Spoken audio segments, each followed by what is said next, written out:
तो मेरी जो प्राइमरी एजुकेशन और सेकेंडरी एजुकेशन तो छत्तीसगढ़ में हुई थी। 9 से पापा जी का ट्रांसफर हुआ तो हम लोग रीवा आ गए। डेफिनेटली पीएमटी टफ मानी जाती थी, अभी भी टफ है। हमारे एक आचार्य जी थे, सरस्वती में थे, बोले कि ऐसा है कि भूसे के ढेर से सुई निकालने जैसा काम है, कर लोगे तो। हमको 2 साल लगे थे 12 से लेके पीएमटी पहुंचने में। हमारी रैंक आई थी 23rd। रीवा एक बहुत बड़े क्षेत्र को कैटर करता है और ये एक सेंट्रल जोन है, लगभग 100 किलोमीटर तक कोई बेहतर सुविधाएं नहीं, और एक तरह से ये रेफरल सेंटर था। और उस समय जो सुपर स्पेशलिस्ट थे उनकी कमी थी और ना ही उस तरह की सुविधाओं की व्यवस्था थी। अपने हॉस्पिटल में कैथ लैब का अभाव था, बड़ी ओटी नहीं थी जिसमें बड़े ऑपरेशन हो सके।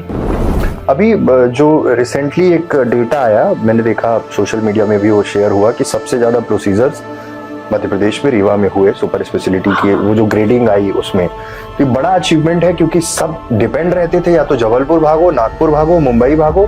अब सब सारी चीजें यहाँ हो पा रही, मतलब वो services Rewa super speciality hospital दे पा रहा है। सर, चूंकि आप सरस्वती स्कूल के स्टूडेंट रहे हैं तो हिंदी को लेके वहाँ एक अलग क्रेज रहता है, लेकिन इंग्लिश का वो माहौल तो रहता नहीं है, तो कैसे ये चैलेंज नहीं आया? एक हमारे बहुत उसमें गर्व सर हुआ करते थे, उनको हम बाबा सर कहा करते थे। उन्होंने पहली क्लास ली और उनकी इंग्लिश बहुत अच्छी थी। तो पहला दिन तो लगा कि गए, कुछ समझ ही नहीं आया।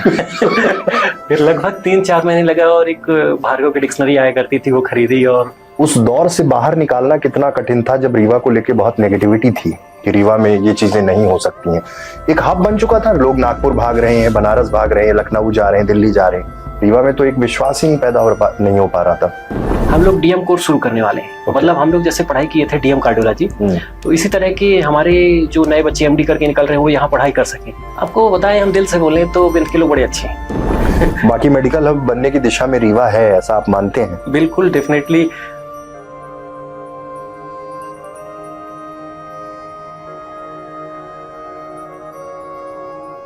नमस्कार, विंध्या टाइम्स में आपका स्वागत है। वीटी पॉडकास्ट हमारा ये सेगमेंट जहां पर हम तमाम ऐसे लोगों से आपको रूबरू कराएंगे जो हमारे समाज से जुड़े हैं, हमारे बीच में हैं और बहुत बेहतर काम कर रहे हैं।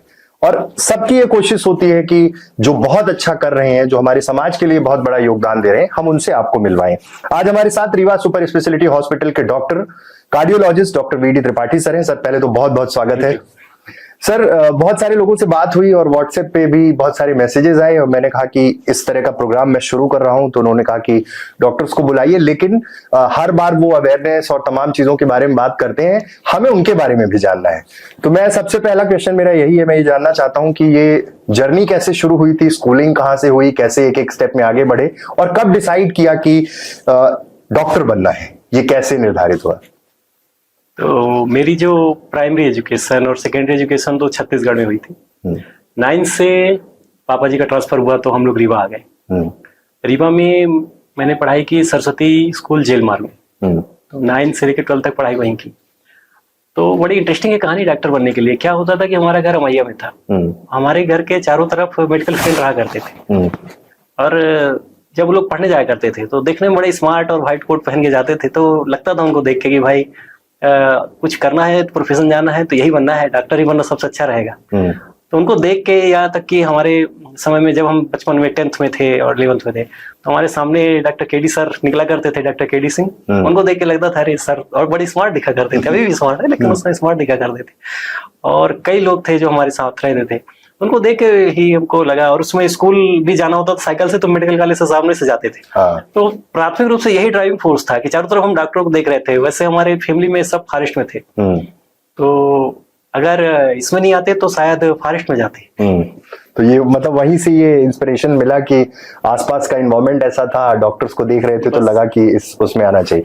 तो जब प्रिपरेशन शुरू की तो चैलेंजेस भी रहे होंगे और लगा होगा कि टफ है, या फिर कैसे, मतलब कैसे हो पाया ये? समय डेफिनेटली पीएमटी टफ मानी जाती थी, अभी भी टफ है।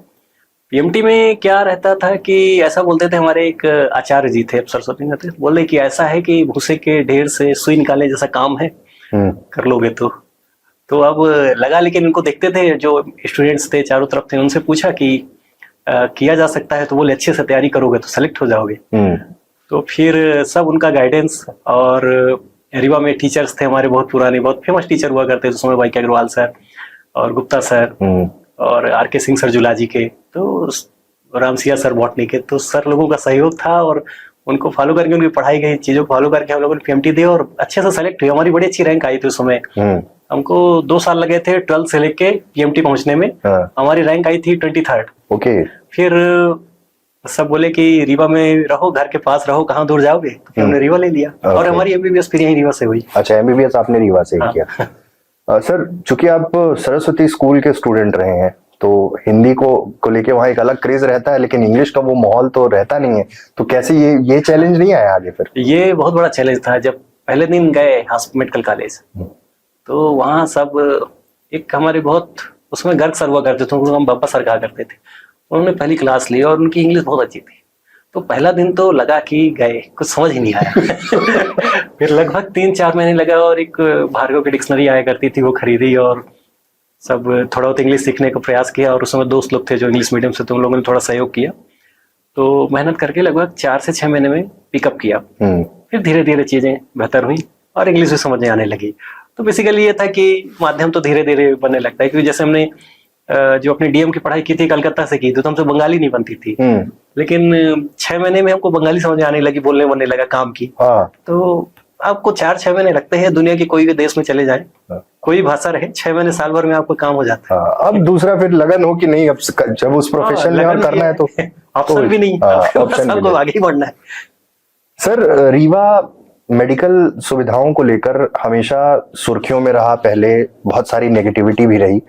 आप लोगों ने जब से सुपर स्पेशलिटी हॉस्पिटल या यहाँ पे सेवाएं देना शुरू की, एक यंग डॉक्टर्स की टीम आई, लोगों का विश्वास बढ़ा। उस दौर से बाहर निकालना कितना कठिन था, जब रीवा को लेके बहुत नेगेटिविटी थी कि रीवा में ये चीजें नहीं हो सकती हैं।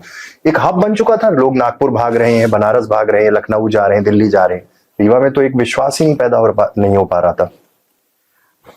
ये बात है कि रीवा एक बहुत बड़े क्षेत्र को कैटर करता है और ये एक सेंट्रल जोन है। लगभग 100 किलोमीटर तक कोई बेहतर सुविधाएं नहीं, और एक तरह से ये रेफरल सेंटर था। और उस समय जो सुपर स्पेशलिस्ट थे उनकी कमी थी, और ना ही उस तरह की सुविधाओं की व्यवस्था थी। अपने हॉस्पिटल में कैथ लैब का अभाव था, बड़ी ओटी नहीं थी जिसमें बड़े ऑपरेशन हो सके, और पुराने चिकित्सक भी हमारे बहुत ही काम करने वाले थे और वो बहुत प्रयास कर रहे थे, लेकिन चीजें हो नहीं पा रही थी क्योंकि लोड बहुत ज्यादा था। फिर सौभाग्य से पॉलिटिकल सपोर्ट हुआ। प्रधानमंत्री स्वास्थ्य सुरक्षा योजना के तहत एक इन्वेस्टमेंट आया जिसमें ये प्लान किया गया कि सुपर स्पेशलिटी हॉस्पिटल बनाया जाए। तो उसमें 150 करोड़ रुपए रीवा को मिला, वो बड़े प्रयासों से मिला, माननीय जी के सहयोग से। और उसके बाद हमारी सुपर स्पेशलिटी की स्थापना हुई। तो फिर धीरे धीरे डॉक्टर्स यहाँ ज्वाइन करना शुरू किए। फिर हमने किया, हमारे यहाँ 3-4 कार्डियोलॉजी में डॉक्टर्स ने ज्वाइन किया, न्यूरो सर्जरी में ज्वाइन किया, यूरोलॉजी में ज्वाइन किया, और इस तरह से और ब्रांचेस, कार्डियक सर्जरी में ज्वाइन किया। और फिर धीरे धीरे जब हम लोग आए सभी कोई, और हम लोगों ने सुपर स्पेशलिटी की पढ़ाई की थी और चारों तरफ सहयोग था सबका, तो धीरे धीरे चीजें स्टेब्लिश होना शुरू हुई। और अभी भी उस प्रयास में है और धीरे धीरे और सहयोग बढ़ता जा रहा है। तो ये बहुत तेजी से ग्रोथ हो रही है। और हम लोग का जो रीवा है, जिस हिसाब से ग्रोथ हो रही है और सब सहयोग है, तो बहुत ही जल्द हम लोग ये मान के चलिए कि नागपुर दूसरा हमारा ये क्षेत्र बन जाएगा, रीवा ही। अभी जो रिसेंटली एक डेटा आया, मैंने देखा सोशल मीडिया में भी वो शेयर हुआ कि सबसे ज्यादा प्रोसीजर्स मध्य प्रदेश में रीवा में हुए सुपर स्पेशलिटी की। वो जो ग्रेडिंग आई उसमें, तो ये बड़ा अचीवमेंट है, क्योंकि सब डिपेंड रहते थे, या तो जबलपुर भागो, नागपुर भागो, मुंबई भागो। अब सब सारी चीजें यहाँ हो पा रही, मतलब वो services Rewa super speciality hospital दे पा रहा है। ये एक डेटा आया कि सब एंजियोप्लास्टी और cardiac procedure single centre wise कहाँ सबसे ज्यादा होती है। तो हम लोग की एक बॉडी है जिसको बोलते हैं CSI, cardiology society of India. उसका एक अलग पार्ट है NIC। तो जो NIC है वो डाटा कलेक्ट करती है, और डाटा कलेक्ट करने के बाद जब देखा, पता किया उन्होंने कि भाई दुनिया में, भारत में कहाँ अलग अलग सेंटर्स में कहाँ होते हैं, तो MP में हम लोग को सबसे ज्यादा प्रोसीजर करने का सौभाग्य मिला। अब इसके 2 कारण है। पहला हम लोग को मिला कि हम लोग स्टैंड अलोन सेंटर है, हमारे अलावा कोई करता ही नहीं है, जबकि दूसरी जगह क्या प्राइवेट सेटअप बन गए हैं, सब कुछ हुआ है। और दूसरा एक अच्छी बात है कि हम लोग को सहयोग मिला कि सभी सामान मिल पाया, जिससे हम काम कर पाए। अगर हमको सामान ही नहीं मिल पाता तो हम लोग कर कहाँ पाते। मोरल भी टूट जाता है जब फिर नई व्यवस्थाएं नहीं मिल पाए, तो फिर आदमी वो हो जाता है। और तीसरा, मरीजों का विश्वास। मरीज को अगर डर लगता है कि भाई इनसे कराएंगे तो हमारी जान चली जाएगी, तो कराते ही नहीं, तो होता कहाँ से। तो मरीजों ने विश्वास दिखाया और सपोर्ट मिला सबका, और सम्मान मिला। तो ये सब चीजें मिलके ये चीजें निखर के आई और हम लोग पूरी कोशिश करेंगे कि आगे बढ़ के और अच्छा हो, तो ये हम लोग का रहेगा। सर लोड बहुत है लेकिन सुपर स्पेशलिटी में भी मैंने देखा जब एकदम स्टार्टिंग शुरू हुआ था तो लोगों को पता भी नहीं था और वो विश्वास भी नहीं था, तो बहुत कम लोग आते थे और इस टाइप की चीजें। अभी देख रहा हूँ कि सारे बेड पैक। तो इस जोन में हार्ट पेशेंट्स या फिर अलग अलग सेगमेंट के पेशेंट्स के नंबर्स तो ज्यादा हैं और कंटिन्यूस मतलब वो फुटफॉल जो है वो बहुत ज्यादा है पेशेंट्स का। तो ये इसको कैसे मैनेज कर पाते हैं आप लोग, क्योंकि कहीं ना कहीं कई बार ये होता है कि संसाधन मिल रहे हैं लेकिन एक्सेस क्राउड एक्सेस फुटफॉल है अगर हॉस्पिटल में, तो व्यवस्थाएं भी तो थोड़ा बहुत वो होती हैं। ये बहुत सही बात है क्योंकि बहुत ज्यादा क्राउड है, ओपीडी बहुत हैवी है, 200 से 300 एवरेज ओपीडी अभी आजकल चल रही है। एवरेज एडमिशन रेट 10 to 20 है, बेड्स की क्राइसिस हो रही है और इसी के लिए मतलब इन सबको दूर करने के लिए हमारे यहाँ लगातार विज्ञापन किए जा रहे हैं कि नए कार्डियोलॉजिस्ट ज्वाइन करें। हम लोग डीएम कोर्स शुरू करने वाले हैं। मतलब हम लोग जैसे पढ़ाई किए थे डीएम कार्डियोलॉजी, तो इसी तरह के हमारे जो नए बच्चे एमडी करके निकल रहे हैं वो यहाँ पढ़ाई कर सकें, जिससे हम लोग का हेल्प हो सके। तो इसलिए एक हम लोग पूरे प्रयास में हैं, पॉसिबली हम लोग को नेक्स्ट ईयर या इसी साल के एंड में या नेक्स्ट ईयर हम लोग को डीएम भी मिल जाएगा 5 सीटों के साथ। तीसरा, एक नई बिल्डिंग बन रही है सुपर स्पेशलिटी के पीछे, तो लगभग कार्डियोलॉजी को उसमें 25-30 बेड एक्स्ट्रा मिल जाएंगे। ओके। तो ये जब हम लोग मिलेंगे तो थोड़ा हमारे जो लोग हैं रीवा के उनको इससे राहत मिल पाएगी और डीएम स्टूडेंट्स के आने से और नए ज्वाइन करने से उन लोगों को थोड़ी बेहतर सुविधा मिल पाएगी, ऐसा लगता है। सर विंध्य का कैसा सपोर्ट रहा, ये जो सुपर स्पेशलिटी हॉस्पिटल वाली जर्नी थी? देखिए विंध्य में दोनों तरह के एस्पेक्ट्स हैं। एक तो है कि कहीं कुछ हुआ तो सीधे हॉस्पिटल पे ही ब्लेम कर दिया, डॉक्टर्स पे बोल दिया, लेकिन इसके साथ बहुत सारे ऐसे लोग हैं जो इस चीज को बहुत पॉजिटिव वे में लेते हैं। बहुत सपोर्ट किया जब आप लोगों ने शुरू किया, डॉक्टर्स के साथ बहुत कोऑर्डिनेशन में लोग रहे, अवेयरनेस लोगों तक बहुत पहुंची। तो कैसा ये सफर कैसा चल रहा है? आपको बताएं, हम दिल से बोलें तो विंध्य के लोग बड़े अच्छे हैं और हम तो कई जगह रहे, कलकत्ता में रहे, जबलपुर में रहे, रायपुर में रहे, कुछ दिन इधर उधर रहे। यहाँ के लोग बहुत सम्मान करते हैं, इतना आपको कहीं नहीं मिलेगा, अब मानते हैं। और दूसरी बात रही कि कोई कुछ कहे तो ऐसा कुछ नहीं है, जिसको जब परेशानी होती है और उस तरह का व्यवहार नहीं पाता तो स्वाभाविक है कि कुछ ना कुछ कहेंगे। इसको यह डॉक्टर प्रोफेशन का हिस्सा है, इसको हम लोग अदरवाइज नहीं लेते हैं, क्योंकि सही में किसी को परेशानी है, किसी के घर में अटैक हुआ, बेड नहीं मिल पा रहा है या कुछ हो रहा है, तो विंध्य के लोग ओवरऑल बताएं कि काफी सपोर्टिव रहे और उनके सपोर्ट से हम लोग कर पा रहे हैं। मान लीजिए कि नहीं सपोर्टिव होते तो यहाँ तक पहुंच ही नहीं पाते। तो बहुत ही अच्छे लोग। अच्छा, सुपर स्पेशलिटी हॉस्पिटल में कार्डियोलॉजी डिपार्टमेंट में एक अच्छी टीम आप लोगों की बन गई है। हाँ। और मतलब हर चीज बड़े कोऑर्डिनेट में, मतलब मैंने तो एसजीएमएच की भी व्यवस्थाएं देखी है ना, मतलब वहां पे भी प्रॉब्लम यही थी कि एक्सेस क्राउड का आना, फिर व्यवस्थाएं बिगड़ना। मतलब एक बार तो मुझे याद है कि मैं एक स्टोरी किया था कि जो लोग एकदम हॉस्पिटल को टारगेट कर रहे थे उनके अगेंस्ट में मैंने स्टोरी की कि आप पर डे देखिए कि कितने की ओपीडी है, इतने लोग आते हैं। तो लोगों ने बड़ा क्रिटिसाइज किया कि आप जनता की आवाज नहीं दिखा रहे हैं, आप डॉक्टर्स का फेवर करें, जबकि क्राउड बहुत रहता था। अब जब आप लोगों की एक टीम बन गई, अच्छा कोऑर्डिनेशन है आपस में, तो बहुत स्मूथ हो जाती है चीजें। भले फिर एक्सेस क्राउड भी आ रहा हो तो भी मैनेज तो सारी चीजें हो जाती होंगी अब। बिल्कुल, अगर बेसिकली टीम वर्क है, कोई भी काम टीम वर्क है तो आप समझते ही हैं। इसी तरह से किसी डिपार्टमेंट को रन करना भी टीम वर्क का हिस्सा है। अगर एक नहीं है तो दूसरा देखे, दूसरा नहीं है तो तीसरा देखे, और सबको अपना काम पता होना चाहिए, सबके स्टेशन क्लियर होने चाहिए। तो हम लोग कोशिश कर रहे हैं कि मरीज को परेशानी ना हो, हम लोग थोड़ा एक्स्ट्रा पेन ले लें और उसमें लगे हुए हैं और हम लोग अपनी टीम का विस्तार कर रहे हैं। और जितना जल्दी और लोग जुड़े और बेहतर नेटवर्किंग हो सके, हम लोग के बीच अपना कम्युनिकेशन अच्छा हो सके, तो उसमें लगे हुए हैं। तो डेफिनेटली टीम वर्क यहाँ पर है और उसी के कारण हम लोग स्टेट में और देश में कुछ स्थान प्राप्त कर पा रहे हैं। अगर टीम वर्क अच्छा नहीं होता तो ये बिल्कुल संभव नहीं था। तो डॉक्टर वीडी त्रिपाठी का विजन क्या है?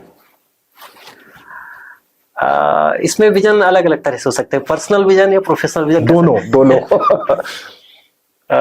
प्रोफेशनल विजन में एक कार्डियोलॉजिस्ट के रूप में अगर देखें तो सौभाग्य से विंध्य क्षेत्र में एक डॉक्टर चाहता है कि लोग उसे जाने, तो सौभाग्य से विंध्य के लोग जाने लगे हैं, ये काफी अच्छा लगता है।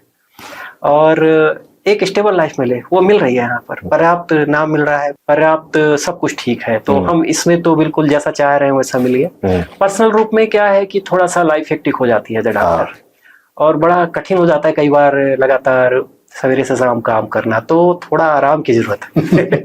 इसके लिए चाह रहे हैं कि और डॉक्टर्स आए और ज्वाइन करें तो थोड़ा सा इजी हो लाइफ। ये दो प्लान है। बाकी मेडिकल हब बनने की दिशा में रीवा है, ऐसा आप मानते हैं? बिल्कुल, डेफिनेटली चारों तरफ से पूरा सब लोग आ रहे हैं। गवर्नमेंट सेक्टर के अलावा प्राइवेट सेक्टर खूब इन्वेस्टमेंट करने में इंटरेस्टेड है। उनको दिख रहा है कि यहाँ पर स्कोप है। आयुष्मान योजना जो है उसके कारण लोगों को एक ऐसा रहा कि भाई हमको पैसा भी मिल जाएगा, रिम्बर्समेंट हो जाएगा।